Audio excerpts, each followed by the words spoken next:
Hello everyone, আসসালামু আলাইকুম ওয়া রাহমাতুল্লাহি ওয়া বারাকাতুহু। সবাই কেমন আছেন? আশা করি সবাই আলহামদুলিল্লাহ আল্লাহ পাকের অশেষ মেহেরবানিতে অনেক অনেক ভালো আছেন। আজকে আপনাদের জন্য নিয়ে আসছি একটা ফ্রেশ কন্ডিশনের টয়োটা এক্সিও জি এডিশন। যে গাড়িটার কালারটা মনে হচ্ছে পার্পল কালার লাগতেছে অনেকের কাছে। আসলে এই গাড়িটার কালারটা পার্পল না, এই গাড়িটার কালারটা ছিল রয়্যাল ব্লু কালারের একটা গাড়ি। আর এই গাড়ির সামনের প্রজেকশন হেডলাইট দেখতে পারেন, আলহামদুলিল্লাহ প্রত্যেকটা জিনিস এখনো পর্যন্ত গাড়ির সাথে স্টকটা অ্যাভেলেবেল পেয়ে যাবেন। আপনার আসার পরে আপনি যেভাবে ইচ্ছা আপনি ওইভাবে যাচাই বাছাই করে নিতে পারবেন। আসলে শর্ট ভিডিওতে ওই রকম ভাবে দেখানো যায় না। এই পাশ থেকে যদি দেখেন গাড়িটা সুন্দর না ভিউয়ার্স, অনেক সুন্দর একটা ফ্রেশ কন্ডিশনের গাড়ি।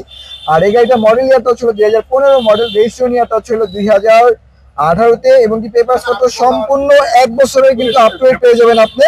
আর এই গাড়িটা আমাদের শোরুমে অ্যাভেলেবেল পেয়ে যাবেন। আর আমাদের শোরুমের ঠিকানাটা হচ্ছে খিলগাঁও মডেল গ্যারেজের ঠিক অপোজিট পাশে এসএ কার সেন্টার। অবশ্যই স্ক্রিনে দেওয়া নাম্বার থাকবে, যোগাযোগ করবেন। আর এই গাড়িটার আস্কিং প্রাইস আমরা চাচ্ছি হইলো মাত্র 22,50,000 টাকা। ভিউয়ার্স, আজকের মতো এই পর্যন্তই। আসসালামু আলাইকুম ওয়া রাহমাতুল্লাহি ওয়া বারাকাতুহু।